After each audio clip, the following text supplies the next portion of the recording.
Hey guys, welcome back to Sports with Mono and Mono. It's July 27th, and Eli and I were just talking about it, how fast the summer's going already. Um, as you can see, I'm not in my usual location. I'm actually in the DC area. Go see some of the monuments for the weekend, and it was enjoyable.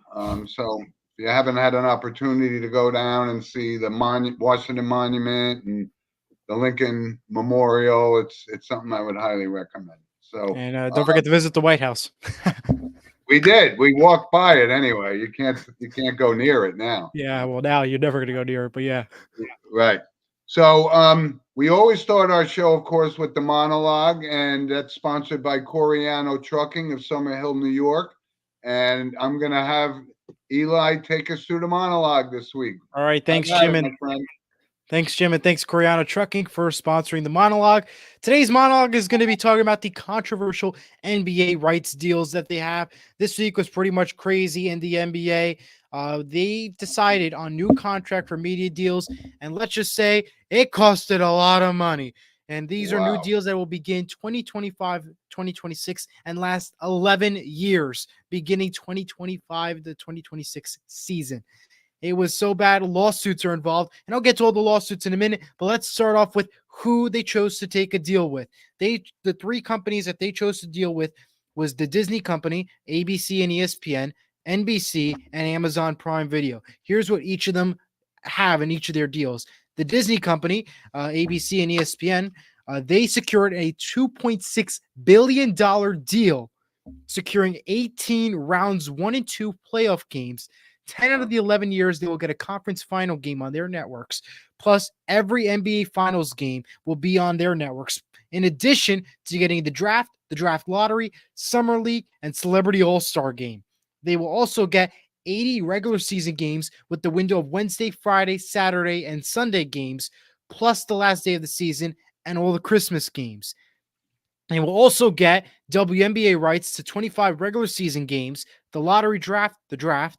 5 of the 11 years will also get the finals on their Disney networks, including the playoff run. NBC secured a deal for $2.5 billion. We are already at $5 billion within just 2 companies already, and there's 3 now in this new deal, securing NBC with 100 regular season games, a more than likely Monday exclusive, Peacock exclusive game, Tuesday and Sunday games on NBC, guaranteed to get the All-Star game, 28 rounds 1 and 2 games, conference finals games every 6 of 11 years, in addition to the All-Star game, which will remain on NBC for their turn. And they will also get 50 plus WNBA games on USA, NBC, and Peacock beginning 2026, and finals and playoff rights included.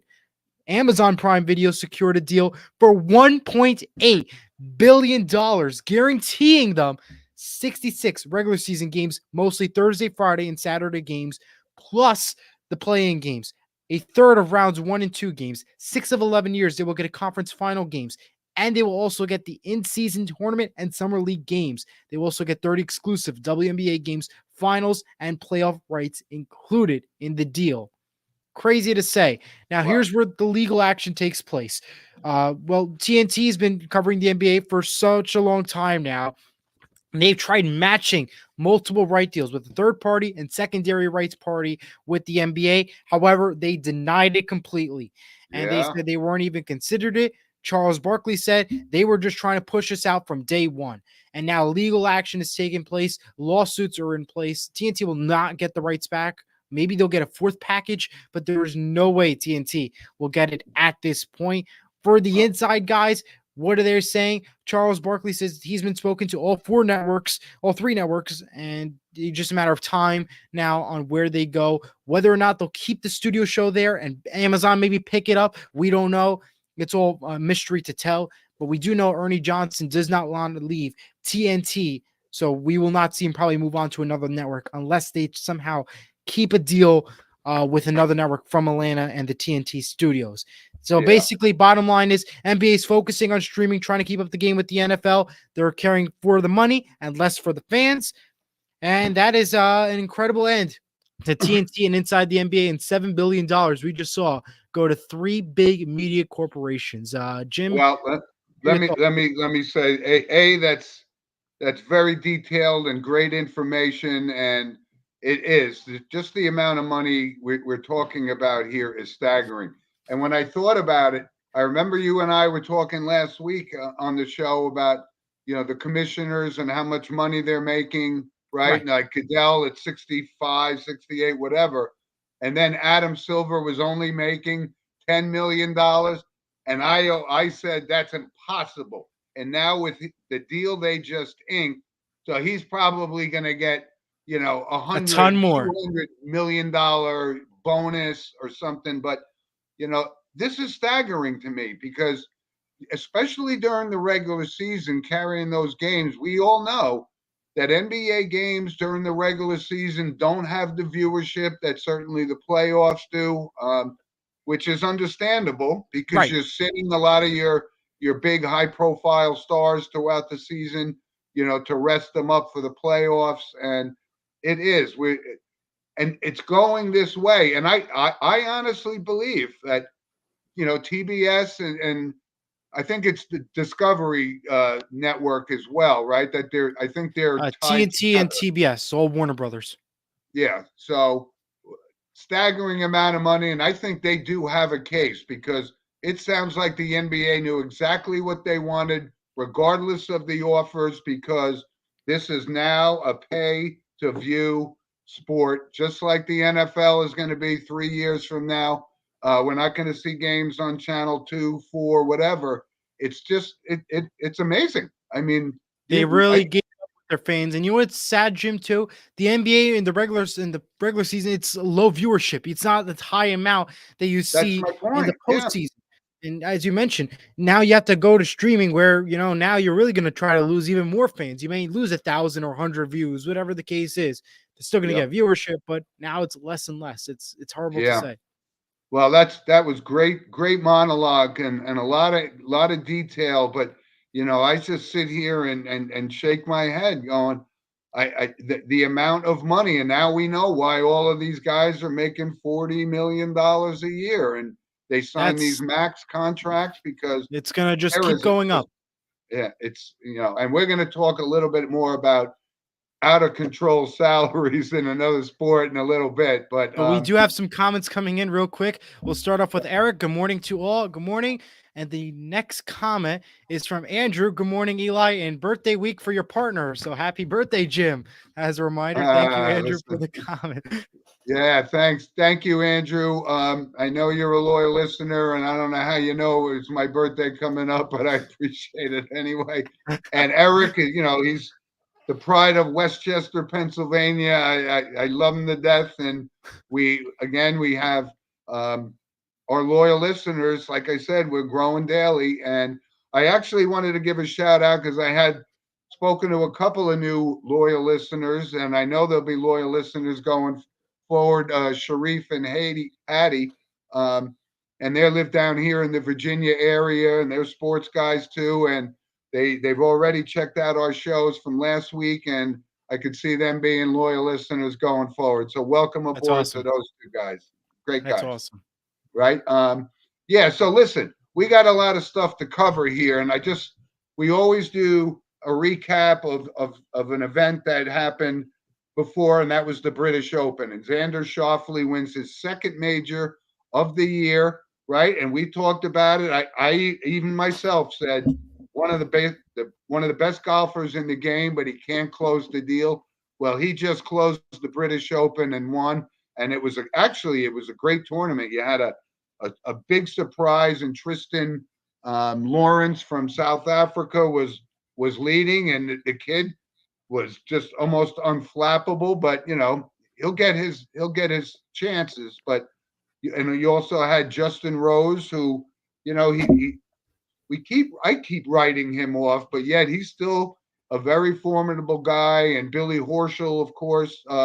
So it was a great horse race, so to speak, with those four guys down the stretch. And the British Open, you saw the conditions were horrendous at times, and these guys are wearing hats. So we always know that the British Open is going to be subject to some really tough weather, and that's what makes it very, very difficult to win. But I want Absolutely. to give a shout out to Xander Schauffele because he proved me wrong, to be quite honest.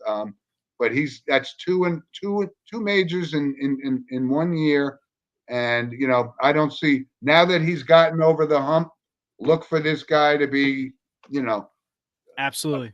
force going forward. And these guys are still young too. So, and you looked at it. I mean, we talked about Rory McIlroy and the putts he missed 3 weeks ago, and he didn't even make the cut. And again, Tiger Woods didn't make the cut, and Bryson DeChambeau did not make the cut either. So, golf is really it's a favorite of mine, and I enjoy watching it. And it's in a good position right now. And I don't know what the end state with the live and all that nonsense is, but we got a lot of young talent, and especially this year, we've been seeing these young kids coming surprising, like the Robert McIntyres and all these young kids. I think golf is in a great position moving forward. Absolutely. And we do have another comment from Andrew. He says, Jim, this one comes with and a star. So I'm glad you'll finish that one. I don't know. This one comes with a star. I don't know what that means. With and a star. With an and thank you, Andrew. Very much appreciated. All right, Eli. So listen, let's jump in because there was some incredible signings yesterday in the National Football League. And all righty. Yeah, so let's just put it out on the table, right? Jordan Love, and I know one of our loyal listeners, Abe Vallejo, who's actually going to see the Packers overseas this year. The Packer fans were a little skeptical of Jordan Love, and you brought it up before we went on the air. He's only played 18 games in this league, and now he's the highest paid quarterback in the National Football League. And you said it, you're only an injury away. He got like $100 and some odd million guaranteed, a $75 million signing bonus. So him and his agent are tap dancing around the world right now. Oh, yeah. So big shocker. And also, and you brought this up too. So the two are signing, even though I don't know that I would consider him one of the elite guys in the league. And he has a history of concussions. So, this is a risky gamble by Miami, but they signed him to a 4-year, $212 million contract. So the money is staggering. All over the place. Yeah. And let's talk about before I get to my thoughts real quick about it. Andrew finished up his statement saying it was an asterisk, and it was like Roger Maris. Roger Maris, yeah, Roger Maris. Yep. Oh, I get it. All right. I'm not revealing my age, but if anybody, and I know the people listening to the show know exactly what he's referring to when he mentions Roger Maris. So okay. So listen, I mean, again, with the money and that's it's kind of shocking, and you brought it up, right? If you go down the list of all of the NFL teams, right, aside from the young guys, right, because when we're going to look at teams down the road, right now the seasoned guy Dak Prescott, I don't think he could command that kind of money, and I'm not sure the Dallas Cowboys are going to pay him that kind of money. Well, here's where I'm going to go with. I'm going to start with Jordan Love and Tua first before we get to that section first. Let's start with Jordan Love. I do not like that he has become the highest paid quarterback in NFL history right now. Number one, he played, if you don't count the Dallas Cowboys playoff game, which was a joke, he played 17 games and won 10 out of the 17. And that is enough to earn him the highest paid contract in the NFL. You're telling me all it takes is to win 10 games to become the highest paid? That's crazy, an insane amount of money. And you know that I actually said, when the Rodgers and Love thing and the way that Rodgers treated him, and I always said I do believe that Jordan Love has an extraordinary amount of talent. I think he can get the job done, but it's a little early. I mean, he has the talent. He has the potential. What happened to them playing their rookie contracts, right? So exactly. and so when you go around the league, and yeah, Prescott is really the one that's going to be up next, and whether he Right. gets the money or not. And then we're Right. going to look And I'll 3 get to that in a years. second. I just want Right. to finish the point up real quick about Tua. Tua, honestly, it's not a bad deal. It could be worse. The deal he got 212 million. He had to eventually get paid that kind of money. It was bound to happen for him. Unfortunately, it came into this type of deal. I mean, the only reason why Tua is failing with Miami right now is because of the failure Kansas City has. If Kansas City wasn't in the league, I think Miami and Tua would be a whole new player in a whole new market. I think that's just my opinion. I think Tua is a different player if Kansas City wasn't there. Jordan Love, again, overpaid, I think. It's not right. And in terms of who's the next quarterback, like I said to you, Jim, the first person I thought of was Dak Prescott to get paid the next, because I cannot name another quarterback that's not under a rookie contract or just started in the league, and that's not Aaron Rodgers, that can get a big contract that is more than $220 million, and that person can be Dak Prescott. And I would not be surprised he goes over the $300 million mark. That is my guess right now. Well, listen. So when we think about 2 or 3 years from now, right? We have these up and coming guys like C.J. Stroud, who had a phenomenal season in his second year. So he's going to be on there, and these numbers will be eclipsed, right? Caleb Williams has got 4 years on his rookie deal, but they'll always renegotiate it before Right. that. So you got him, and potentially down the road, Michael Penix. So these guys. Right. The numbers that we're talking about right now is insane. Yeah, it's insane, but it's also they're going to be lower than what these future guys are going to get, because there's so much money to be had. That's true. NFL, right. But I believe for the new guys that are playing now, for example, CJ Stroud as an example, I don't think he's going to get that type of money just yet. And I think they want to preserve him. And my also reason about Jordan Love too is I feel like there's a curse involved with the becoming the highest paid. And I said this last year about Joe Burrow when he became the highest paid. I feel whenever you become the highest paid, either an injury is bound to happen or you start to play sloppy. And I feel like that's bound to happen to Jordan Love. We hope that does not happen to him, but it's bound to happen because of this little curse that is taking place when you become the highest paid QB. So my suggestion is don't put your money on the Packers this year, because highest paid as of right now entering the NFL season is not looking good.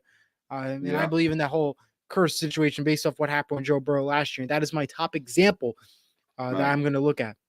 All right. So we're going to have to see how this plan plays out. But like I said, the down the road guys, after three years with the Williams and the Strouds and potentially these other guys, Drake May, if he pans out, and so the Jaden Daniels, he could be a franchise quarterback for 10 years to come, and we're going to be talking about numbers that are even bigger than the numbers we're talking about today. The question is, who will become the first billionaire as a quarterback? Right. That's the first. That's the next question we got to think of. But there was also other signings that are not quarterback. You had Julian Love of Seattle, 3-year, $36 million deal that he picked up. Jacksonville cornerback Tyson Campbell, 4-year, $76 million deal. And yeah, they also have a couple injuries already. Lions kicker Michael Bagley suffered a injury during practice. He's going to miss the season as he is going to do surgery. So he's out for the season. Steelers quarterback Russell Wilson. All right, this is a fun one. Already has a calf injury in training camp. We're not. How many days are we into training camp, Jim? He's already injured. I know. Well, he says it's no big deal, and it's probably not. But now, will this question the week 1 starter for the Steelers? Because now you have Justin Fields, who's been looking good at the reps right now. Right. So yeah, we don't know how that's going to play out. But you're right. You just brought it up that training camp is underway, and we're going to be hearing about the daily thing and who gets hurt and who gets released and who gets signed. But going back to the signings that you just mentioned, right? They're paying the quarterbacks, they're paying the offensive linemen, and they're paying the defensive linemen, and they're paying cornerbacks, right? So, the running backs aren't getting paid anymore. Safeties don't really get paid that much. It's just really staggering the amount of money that's going, and it's directly goes back to us, the fan. And, the prices we're going to have to pay, to watch the games, and outrageous prices just to go to the game. So Well, I don't know. not necessarily. If you go to the Giants game, you can get about a ticket for $5 if you're lucky. Well, I mean, listen, I wouldn't say every ticket, my friend, is, you could still get $5 tickets. $5 ticket. You can't get $5 tickets to a St. Joe's or St. Mary's game. Come on. That's true. I mean, but it's the way they're playing though these days. Anything's possible. That you could still get Right. last minute good deals, but that's a different argument for a different day. Right. So we're getting close, and normally, right, it's always the Hall of Fame game that kicks off the preseason schedule, and this year's class, and we talked about it. Patrick Willis, who, yes, I agree, he was an outstanding player, Hall of Fame. Julius Peppers, 100%, no question about that. Devin Hester going in, and the one that I questioned, of course, was Steve McMichael. I think. Yeah. And it's a tragic story about Steve McMichael. He's been battling ALS, and but I think that was more of a sympathetic vote. But I do agree with most of the selections, and look forward to their speeches. Because it's always it's always a good part, and it's always an interesting about who they select to introduce them into the Hall of Fame. Right? That's true. It's always probably either a coach or when Bradshaw got in, he had Vern Lundquist as his guy, who just recently retired and did his last Masters and so forth. So the NFL is getting underway. There's just going to be a lot of topics, and again, being a Giants fan, I can see I can't see more than 8 wins. I mean, they got a lot of good talent, but we'll save that for our predictions show about how many wins. Will. My two other notes for the NFL, we have Dolphins linebacker Shaquille Barrett announces his retirement from the league. And this Thursday, of course, as you mentioned, is the Hall of Fame game, Bears versus Texans, 8 p.m. on ABC and ESPN, if you like preseason football or just want to get back to some regular television that's not Olympics coverage. Yeah, and this is going to be the first season in 10 years. We don't have one of the best defensive players of all time on the roster, and Aaron Donald. So, we're going to be talking about the NFL, and we will do an NFL preview show, make our selections about where we think guys are going to go.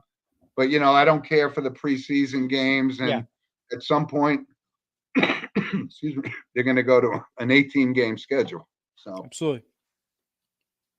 Okay, Eli, let's move on to Major League Baseball because we're closing in on the deadline. I think the trade deadline is July 30th. I think I believe so. 30th, 31st, something like that. And we've already seen some movement, right? Randy Arozarena gets traded to the Seattle Mariners. And one of my friends just sent me a text about, with the Yankees struggling the way they are. I mean, Arozarena is not having a great year, but we know he's got a lot of good potential. He's still relatively young.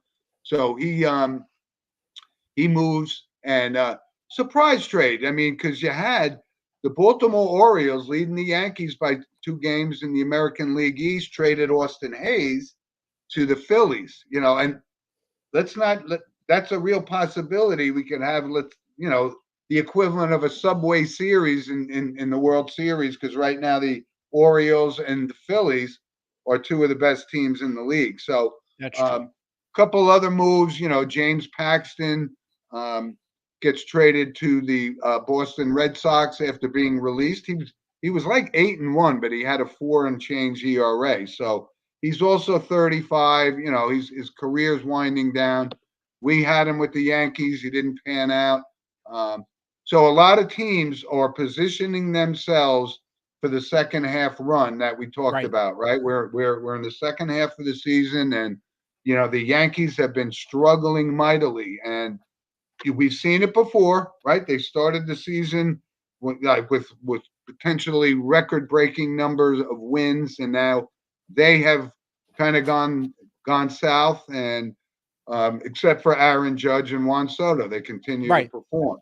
And then on the Mets side, like I said, we all wrote the Mets off, Me in They're winning. particular, because I didn't think they had a great lineup, but look at them. They all of a sudden now they're 6, 7 games over 500, leading the wild card race. So that's quite a turnaround for the Mets. Again, I still feel in this roller coaster ride. They're at the peak right now, but we still have August. We still have September of baseball left to play. Yeah, So, I mean, I don't know how much I can trust the Mets winning streak, although it's going good right now, but you exactly. cannot hold on tight and say, yeah, they got it. Mhm. I mean, but they've been getting lucky, I think, is the bottom line. I mean, Yeah, and when you look at the Mets pitching staff, I mean Kodai Senga finally comes back. He didn't start the season. He was injured with a shoulder injury, and now he pulls his calf his first game. So eh, if the Mets were counting on him, and I told you before the season started, I really like this guy. This guy has some, yes, I think, future Cy Young potential. But absolutely. it sounds like he can't stay out of this injury way, and him coming back was going to be another plus for the Mets. Um, but he didn't last more than one game, so No, he it's didn't. crazy. Right? Yeah, so Major League Baseball, you're right. We got 2 full months, basically August and September, and we've talked about the roller coaster ride of a long 162 game season, and Right. we're going to find out. The teams will Who start to separate, and the bad teams will continue to fall. Just looking forward to the stretch run, but yes. as a Yankee fan, right now You I'm got to starting be a to get little a bit little worried. nervous. Yeah. You got to be worried if you're a Yankee fan. You got to worry about contracts. And if you're a Mets fan, you just got to hope you can keep it up because this is a team where you can go on such a good run and you can go right down the roller coaster track just as quick. So, Mets fan, you got to hope. For the Yankees fans, you got to be a little nervous on what's happening as we're entering the August month of baseball. Yep. You got it right. You got it right.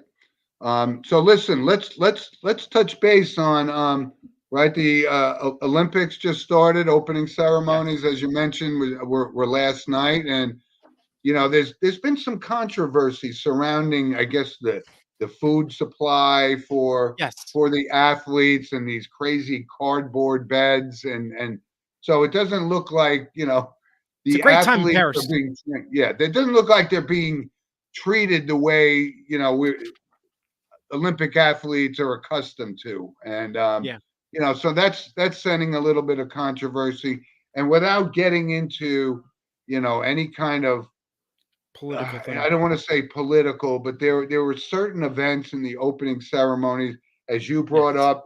Maybe a highlight for sure was Celine Dion. Celine Dion coming back out and I think that was performing the for the only first. positive thing that we could see from the Paris Olympics. I mean, listen, Right, it could have been a better ceremony if it wasn't for the weather because it was pouring rain.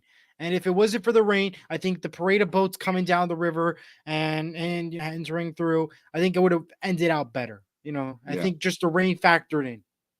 But yeah. Celine Dion was the highlight for everybody, I think. And I think a lot of people. I think Peyton Manning was hosting Yes, some of Peyton this, Manning, and Kelly Clarkson, and Mike Tirico for NBC. yeah, and I was doing a little bit of reading, and they kind of got panned. Like it was kind of out of place, and Peyton Manning hosting with Kelly Clarkson didn't go so good. And of course, without getting political, and societal on this, but On the views. Mhm. having a drag queen reenactment of the Last Supper, I found honestly deplorable.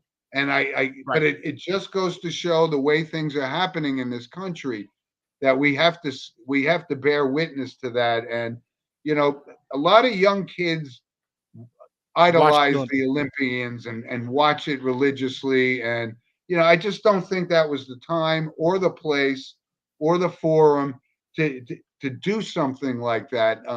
But that's kind It's of the the culture that we're in. It's kind of That crazy. was the wrong occasion, I think. I mean, you don't use that type of event and that type of moment to depict what you're doing. I mean, yeah, I mean, I understand that's your view, your personal thing, but the wrong event that you did it for. and the wrong Exactly. thing. I mean, out of all things, the Last Supper was not the exact choice I would have gone with. I mean, that's for sure. That was not a bold move if that was the choice Yeah, that they had. I yeah. mean, if You you're know, gonna do so it, that's okay, but not that event. right. And we, That was just of course, that was disgusting to watch. Basically, bottom line. exactly. I couldn't agree more. And so we have a lot of different events now, like surfing is now an Olympic sport and so forth. And you can see as I got a surfboard in my background here, but I guess Jim's ready for the Olympics. He's heading to Paris now. No more DC. He's going to participate. You didn't know, folks. I know. So I mean, this is what? How long is the Olympics going to run? Till Eli, 2 weeks? August, like 3 weeks. Yeah, maybe even close to 3 because there's a lot more events than there used to be. So I think they're going to stretch it out for a little bit longer. But you Bottom, see some familiar names like from a swimming perspective. The Katie Ledecky is in there again, and no, there's no reason not to expect her to dominate, and kind of the female version of Michael Phelps, dominating that sport, and it's just a lot of I don't know. I mean, I can't see me watching a lot of the events, and especially because there'll like be tape basketball might be the delays. only one I think I could sit there and watch because I know the athletes. I know LeBron James. I know Steph Curry. I can name those guys that are part of Team USA basketball. I mean, there's not many Olympic events I could say I'm going to sit there and watch an event for. I mean, I'll be quite honest with you. It's a long, and the channels too. It's on Peacock, NBC Golf, CNBC, USA, NBC. They're like Yeah, how can you 25 track different all this? channels. How can you track it? I mean, that's why they did like the NFL Red Zone style called Gold Zone for Peacock. But still, it's still not enough to watch and catch up on all this. It's just too many events. And you're right, Jim. They're not treated right. Well, They're doing Eli, too many events and combining everything too fast, I think. And now what's going to happen for the future when it goes to LA? What's going to happen now? yeah. Yeah. Well, Eli, you brought up before. I mean, I know you follow this, more closely than I do with the NBA super team / Olympic team, and they haven't been completely dominating. I mean, they No, he almost did lost. not. So what's missing? What? Give me your take on the basketball team and whether or not they're going to easily walk to a gold medal. All right, but before I get to that, Diego Cruz has a comment. Watch all the events. It's the Olympics. Best athletes at their sport. Every event is good. Yeah, I'm not That's a fair disputing point. that, Diego. Not at all. But surfing, I mean, that's dependent on whether or not It's an when some guys in the event, whether he gets the waves that somebody else may get. So it's a little bit, you know, depending on Mother Nature as opposed to.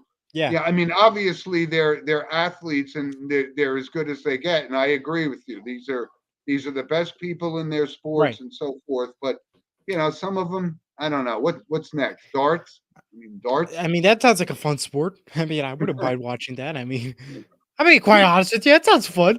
Do like a dartboard competition, just do it in your backyard, basement, whatever. Uh, Come don't think it's not a possibility going forward. So on. yeah. Yeah. Soon pickleball will be part of it. That's a new You're popular sport. right. You're absolutely right. That probably will be picked up as an That's it. Olympic Listen, sport if due to the tennis is part of it, popularity. pickleball, ping pong's a sport. Did you know that? Ping pong? Oh, well, ping pong's always been a sport. Yeah, Well, yeah, I mean, like that kind of like talent for the Olympics is pretty cool. But all right, but back to the NBA and the Dream Team All Star team. To me, I just don't. It depends on the type of day for these guys. That's how I look at it. Depends on the day. If they're feeling happy, they're gonna play a good game. If they're feeling unhappy, I don't know. It ain't gonna be a good game for them. I mean, some of those guys, LeBron's LeBron, Curry's Curry. I mean, yeah. they But just when all you look at on the it, chemistry and coming down to play. Diego what, says we watch LeBron every day. Watch something you typically don't watch. That's a fair right? point. Yeah, no question. I know Diego is a big Olympic guy, Yeah, so we're all good with that. But the difference I see of why this is not an absolute cakewalk because we're seeing a lot of more European countries with dominate. NBA guys, right? So at like 4 of the top 10 picks in the draft were either We're from from France, France or wherever, right? right? So the competition is not as easy as it was, and unless these guys can come together as a unit and stop thinking about who wants to be the star on that team, that's going to play into whether or not the Olympic basketball team can come home with the gold. Dominate. That it's all going to come down to that. I mean, listen, as you mentioned, European guys seem to play a lot better. The competition that the United States has been having to play, like South Sudan the other day, a couple other groups that they played prior to the Olympics, could have been a better run for them. So it really is all going to come down to how well they play and are they going to be ready to play the gold. And one other note I have for the Olympics, I think it was just fun to watch Team USA come down on a boat. It felt like George Washington crossing the Delaware, like with the LeBron and Coco Gauff holding the American flag going down. It was just like one of those like like the memes are just great to follow and just to see. And you just kind of think, what if this person was on that boat doing that thing? Like, it was just like some of those things you just have to pop in your head. Like, I know. It's like you have to think of a meme for it. Well, like I said, we're going to be watching this for close to 3 weeks, if not 3 weeks. So, the bottom line is go Team USA, bring home the gold. I know that's what we hope for, but the other countries feel the same way. So we'll see. Well, we just gotta hope for it, Yep. As a country, you just gotta say that to the leaguers. Of course, that's where we're. This is the country we live in. You got to root for them, no doubt about it. Even though there's some controversial things, but it's all right. Move along. Yeah. So let's jump in. But before we do that, like I said, as we get closer to August and training camp is starting, that also means high school football and college football are upon us again. And like I said, I'm looking forward to having current head coach of St. Joe's, my alma mater, on the show, and possibility we reached out to your school. But high school football is just as exciting to me, if not more, than the NFL. These kids are just playing for their potential future and get scholarships and so forth. So they're not playing for money like the college guys are or the NFL guys are. They're playing with a passion and they want to play. That is the bottom line. It is the best part of watching sports right now. One of my favorite high school sports is definitely football, just to see how they play and how they come together as a team and how one school just comes together as one just for that one sport. You don't see that very often. And that is always with football. So it's a special time. We're going to be working on trying to get as many guests as possible for them. We're going to try to do some road shows, like on-campus shows prior to the game. So we will work on that, of course. So we're ready. We're excited about it. We are ready. I'm looking forward to it. So, and for college football, I had the opportunity this week to go to Northeast Conference Social Media Day 2024. Thank you to the invite from the Sports Broadcasting Camp at NEC. You can catch all the videos right here on the Sports with Mono YouTube channel under the video section. And I think I'll play one of the videos real quick from Eddie Bierals, who I had the opportunity to interview. I'll show that real quick. It's the short one. So here it is from St. Francis University. Eddie Bierals. Here's my full interview. And I'm joined now by Eddie Bierals from St. Francis Red Flash. Eddie, I'll start with your high school career. You played at DePaul Catholic. You won a state championship with them. What have you been able to accomplish from there and bring to your college level? Honestly, I would really have to, pride myself on toughness. At DePaul Catholic, playing under head coach John McKenna, he always preached toughness. And also, with the assistant head coach back then, now the current head coach, Nick Campanelli, honestly just preach toughness. So I got to credit that all to them. Absolutely. Heading into this season, what are your goals and expectations? My goals and expectations are honestly to get my team to an NEC championship. I think that's the goal of most teams in the NEC. And honestly, I like to put the team before myself. And that's just always kind of how I've done things. And we just talked a little bit about the weather. It's always a factor where you guys play. How have you been able to adapt to the change? Coming from like New Jersey style weather where it's nice and cool in the fall and then you go right into a winter 30-foot snow where you guys are. Absolutely. So I think also, mental toughness comes into the equation when it, comes to that type of stuff, when weather and stuff like that. And practicing in that type of weather and getting used to it in the spring and the fall is really crucial. So I think we're pretty used to it, in terms of, how mental with toughness comes. Thank you so much for the time, and we'll throw it back over to you guys. Nice job, Eli. Nice job. And as a matter of fact, I know what his name was, Eddie what? Eddie Bierals. Eddie Bierals. So I know that I saw him play for DePaul against St. Joe's, because these are the power schools in New In New Jersey. So Jersey.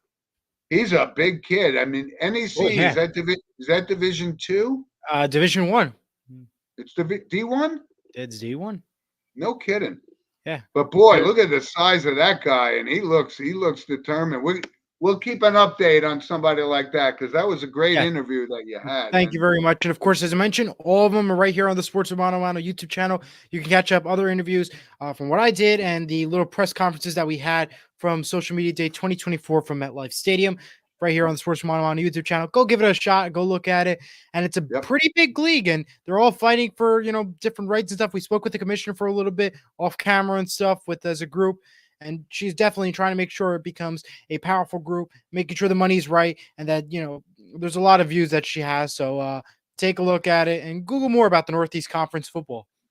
Good. That was great job. Great job. Great opportunity for you, too, to get out there. And boy, did you look dapper. Yeah, very dapper and polished, very good. Thank you. Outstanding job. Outstanding job. Good job. All right. So let's move on to our random points of interest, right? And I know we both got a lot of them, and of course that's sponsored by Lynch Toyota of Manchester, Connecticut, and been a loyal sponsor since day one for our show. And I got a couple. I'll start off. I know you got a few too. I was looking at the Baseball Hall of Fame, and that Joe Mauer was elected. And Joe Mauer, don't get me wrong, was a great baseball player, and he was a great catcher. So he was one of the game's premier players for at least a couple of seasons. And I was comparing him to, for an example, Don Mattingly, and they're both lifetime Mauer was a 306 lifetime hitter, but he never drove in 100 runs. Yes, he was a great defensive catcher, and I was comparing him, for example, to Don Mattingly, who was a 307 lifetime hitter and drove in 100 runs for at least 5 seasons, and he was one of the best players in the game for at least the amount of time that Joe Mauer was catching. So you could make the debate that certain guys, like we talked about Beltre getting in, no question, 3,000 hits and 400 home runs, and one of the premier third basemen of his time. But you got to start looking at some of these guys. Like, if Joe Mauer can get in, then I think Don Mattingly can get in. And, a lot of people being Yankee fans like myself and, watching Thurman Munson, I'm fair in my assessment, and as great as Thurman Munson was for the Yankees, his numbers don't stack up for Hall of Fame things like Carlton Fisk, who was his kind of rival at the same time. So I don't base the the Hall of Fame selections because I'm a New York fan or whatever. I base it on the performance, and I just saw that as a comparable analogy to say if Joe Mauer is in, then Don Mattingly should be in as well. And if that's the case, then Keith Hernandez, who pretty much campaigns on every show to get into the Hall of Fame, but he was one of the best first basemen, of all time, to be quite honest, from a fielding perspective. So, like I said, I just brought that up because I wanted to, just make light of the situation, like why some guys get in and why some guys don't get in. So we'll look at that with a broad stroke. A couple other things I wanted to say, because I saw this and I had a conversation with several of our listeners that Joel Embiid came out and said, if not for the injuries that he's had, he would be the greatest basketball player of all time. Supplanting guys like Wilt Chamberlain, Bill Russell. I mean, come on. I mean, I've seen enough of this guy. A, he's a dirty player. B, he doesn't stay healthy. Yes, he's a good player, but he hasn't been able to carry that team on his back and win a championship. And they went out this year and got Paul George, and Maxi's an up and coming star. But to actually come out and say that that he could potentially have been the greatest basketball player of all time is absolute nonsense. Nope. Um, Here's an interesting thing, and it's going to be the last time that we mention this animal's name on the show, because we were, delighted when O.J. Simpson finally died, and Okay. he got away with murder and so forth. But now, the retribution. This guy never paid a dime of that civil lawsuit that he had, so they're going to auction off all of his quote unquote, Memorabilia. properties, and finally, the families get some sort of restitution, and unfortunately it comes after he dies. So I mean, it's just nuts. I just wanted to bring that out, and of course, a random point that we certainly aren't a political show, but we did see the changing of the guard, and the presidential race coming up, and whether you agree or disagree without it, it's the first time in history that a president's competency has been called into question, and whether or not the sitting vice president wins remains to be seen, but it is from an Wasn't this overall 1967 that it happened? That we had like somebody endorse somebody after stepping down? I think that's what they were saying. No, it would have been the 68 election, I think. But Right, 68, 78, something like that. Yeah. I think it happened. But anyway, all right. So I know you got some random points. Absolutely. Why don't you lay it on us. Start off with the Mariners, who have acquired Randy Arozarena from the Rays. That was one of the top headlines from the baseball side of things. The Packers defensive tackle Kenny Clark have agreed on a 3-year, $64 million deal. Celtics forward Sam Hauser has agreed on a 4-year, $45 million contract extension. And the Knicks coach Tom Thibodeau has agreed on a 3-year contract extension through 2027-2028 season.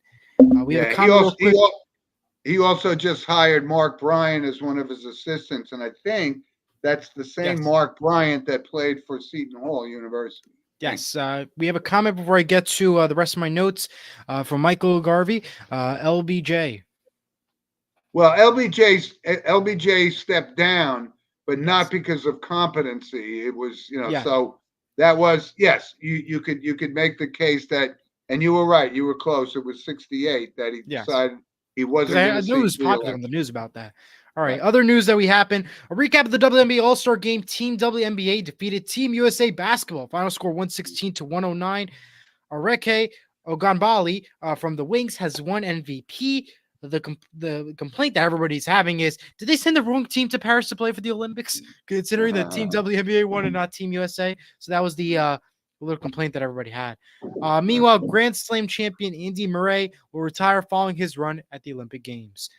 Other news, Andy Murray, he's a Brit, and he had an opportunity. He did win Wimbledon one time, but these guys, as they're getting into, with the exception maybe of Djokovic, once you get to be 36, 37 years old, the game deteriorates, so he's stepping away. Yeah, I saw that too. And other notes that we have here is Disney, ESPN, and the NBA will be making the Bubble documentary, going through what happened inside the NBA COVID bubble, life at the resorts, locker room, and the change on Disney property. So I cannot wait to see that one, because that is going to be exciting to see that video come out, documentary rather. And finally, Salt Lake City, Utah will host the 2034 Winter Olympics and Paralympics. So that is exciting for us, the United States, and I think Los Angeles will get the 2028 Paralympic Games. So that will be exciting to see. We'll see if we get a better treatment here in the United States to our athletes versus Paris. I mean, I think we have a lot more resorts and everything, but we will see how that plays out. Yep, good done. And that's the random notes. Okay, so we have some recommendations we have to get to, right? So that's sponsored by Vital Selections. Don't forget to scan the QR code to learn more. Yep, QR code in the upper right-hand corner of your screen. And like I said, it's an up-and-coming company. And like I said, we always say, take care of your health, because it'll be worth it in the long run. So absolutely, thanks to them for joining our sponsor team, and very happy to have them. So I did see a movie, and I've seen it before a couple of times, but I hadn't seen in a while, and I just watched it last week, was Good Will Hunting with Matt Damon and Ben Affleck. It really is a very good movie, and the performances were outstanding, including Robin Williams was in that as well. So if you haven't had an opportunity, I'm a little surprised a lot of people that I know hadn't seen the movie. So I would highly recommend that. And I know you have a recommendation as well. Yeah, well, I'm going to go with the TV show pick, or game show, rather. The Press Your Luck is back on ABC 8 o'clock on Thursdays. Obviously, it won't be this Thursday because of football. My recommendation is watch Press Your Luck. We just saw a contestant last week won over $300,000, $150,000 in the main game, another $150,000 in the bonus round. That included cashes and prizes. It's a fun game. Average over 3.2 million views on Thursday. What an episode that was. It kept me on the edge of my seat. I was nervous for him. Hoping they didn't get the whammy on that one. So watch Press Your Luck because you really feel like you're in the moment in suspense and you're nervous for those people that are playing those games. Well, I got to say, I don't think I'm going to be spending much time watching Press Your Luck. I'm not a game show. I'm not a game show guy, and I didn't like it back then. And it changed now, and it keeps you on. It kept me on my edge of my seat watching. I was nervous for him playing. Just watching it, even though it was recorded like months ago. So yeah. Well, to each his own, my friend. To each his own. Okay. Here are some of the photos. I'll start with yours. Yeah, and this was an opportunity that I got to spend a day in a swimming pool with my 3 grandchildren, and you could see they range from age 2 to 10, and that little angel on the right, she's right in the middle of it. So it was just a wonderful day playing basketball in the pool with my grandsons and my granddaughter. And my grandson is, still in the playoffs. They're in a good tournament for the baseball thing with football right around the corner. So it was just a great day to have with those guys. I love them to death. So that's awesome. I had the opportunity to go to see Live with Kelly and Mark on ABC Studios. That was me on the set with the logo. And were we on camera? The answer is yes. You could just see my head barely on the right-hand side of your screen. That little guy in blue on top. You see the blue shirt on the right-hand side next to the QR code? That's me right there. So you can barely see me as the TV cut away from the camera. So yeah. Wow. So, yeah, we did have a little ABC TV moment, or it's a syndicated show. It's all over the country. So yeah, we did go see Live with Kelly and Mark, and yes, you could see me in the audience if you paid. Look at my partner. He's becoming a TV star. He's doing videos. He's hanging out with Kelly Ripa, and that's pretty cool. It was a great show. We were online by 6:30, and there was about 15 other 20 people in front of us. They didn't tape till 9 o'clock. We didn't get in until 8:30. So passionate fans. Is it actually live when that show was live? Our show was live, but the next show after us at 10 o'clock was pre-recorded for September. So it depends on when you go. If you go 9 o'clock, it's a live show. Got it. All right. Okay, Eli. So we always close with our notable passings. And last week was just brutal for us. We had yeah, that was rough. Yeah, we had so many, and things were, not as happy as we thought. Yeah. So a couple of them. One was Mark Carnevale. Now, Mark Carnevale was he was a PGA Tour broadcaster, basically, for the most part, for Sirius Radio.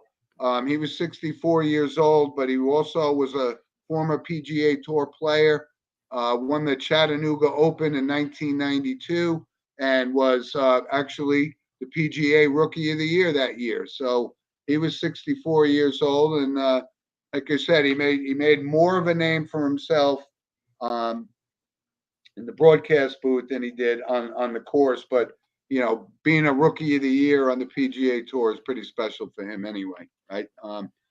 And there was also another one, former NFL player Doug Smith, and Doug Smith played for the most part when he came out of college. He actually went to the USFL. So this is how far back that goes. He was also 64, but this was back when I think he signed with the Birmingham Stallions. This had to be the 80s, right? So he signed with the Baltimore Stallions, and then the league folded the next year. But he had a fairly decent career with the Houston Oilers, 64 years old. And one from the world of entertainment, which, the Four Tops, I know everyone knows of them, that they know their songs, but Duke Fakir was the sole remaining guy in the Four Tops band, and he passed away. I think he was 88 years old, but this was this was a great band, great musical act back in the days in the 70s and so forth. So fortunately for us that it was a light week. It's a short week, and we always look to have a short week. Some weeks we just can't avoid it, but anyway. So listen, Eli, I'm very proud of you with your interviews and stuff that you did, and we hope you have a happy birthday, Jim, this week. We have the tag up there. Everybody else is saying happy birthday, so we got to throw it out there. Happy birthday. All right, okay. And I certainly do appreciate it. I just don't advertise it. That's it. Okay. But anyway, everybody else is advertising it, so we got to advertise it too. Okay. It was already in the script already. We just had to make sure everybody else knew about it. I understand, and I thank everybody for their pre-birthday wishes anyway. So all right.